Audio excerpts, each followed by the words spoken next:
Hello viewers, आज हम discuss करेंगे ट्रांजिटिव और इंट्रांजिटिव वर्ब्स को। वर्ड ट्रांजिटिव से मुराद है ट्रांजिट या ट्रांसफ़र करना। ठीक है।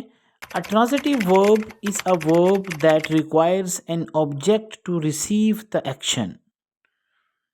बेसिकली ट्रांजिटिव वर्ब से मुराद या ट्रांजिटिव वर्ब ऐसे वर्ब्स को कहा जाता है जिन्हें डायरेक्ट ऑब्जेक्ट की ज़रूरत होती है अपने बाद इस वर्ब के एक्शन को रिसीव करने के लिए।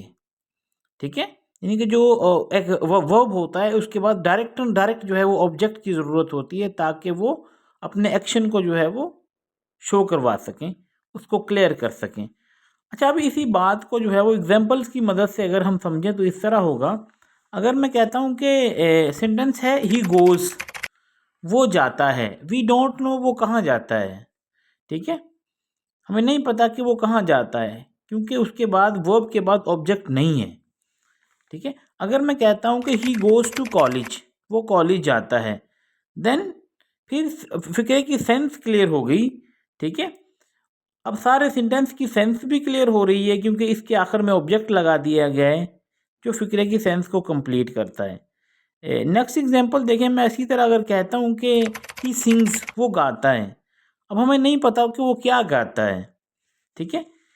तो अगर इसके साथ हम ऑब्जेक्ट लगाएंगे तो इसकी सेंस क्लियर होगी, देन ये जो है वो ट्रांजिटिव वर्ब बनेगा।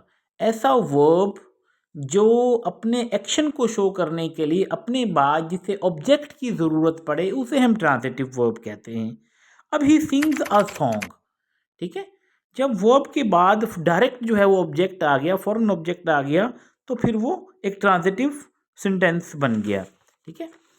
अच्छा, ट्रांजिटिव और इंट्रांजिटिव को पढ़ते हुए व्यूवर्स यहाँ एक बात को याद रखिएगा कि कुछ वर्ब्स प्योरली ट्रांजिटिव होते हैं, जैसा कि bring, carry, climb, hit, make, take, address, borrow, offer etcetera. इस तरह के और बहुत से वर्ब्स हैं जो डायरेक्ट ट्रांजिटिव वर्ब होते हैं। इनके बाद अगर ऑब्जेक्ट ना भी हो देन भी ये जो है वो ट्रांजिटिव वर्ब्स होते हैं। इनको मगअप कर लीजिए। अब हम बात करेंगे इंट्रांजिटिव वर्ब्स की। ठीक है। तो the verbs used without an object is called intransitive verbs. वो वर्ब्स जो ऑब्जेक्ट के बगैर जिनका इस यूज़ किया जाए, ऑब्जेक्ट के बगैर जो है वो यूज़ का इनको किया जा सके या जो ऑब्जेक्ट के बगैर यूज़ हो सके, इन्हें हम इंट्रांजिटिव वर्ब्स कहते हैं। Like they are playing, example है दे आर प्लेइंग, वो खेल रहे हैं। ठीक है। अब देखें यहाँ सेंस भी क्लियर है और प्लेइंग के बाद कोई ऑब्जेक्ट भी नहीं है। ठीक है। सो जो सेंटेंस ऑब्जेक्ट के बगैर अपनी सेंस को क्लियर करें, ठीक है, उन्हें हम इंट्रांजिटिव सेंटेंसेस कहते हैं। लाइक ही इज लाफिंग, ठीक है, वो हंस रहा है। ठीक है। अब यहाँ पर कोई ऑब्जेक्ट नहीं है लेकिन सेंटेंस की सेंस जो है वो क्लियर हो रही है। ठीक है। That's why we can say कि ये सेंटेंस जो है वो इंट्रांजिटिव है। ठीक है।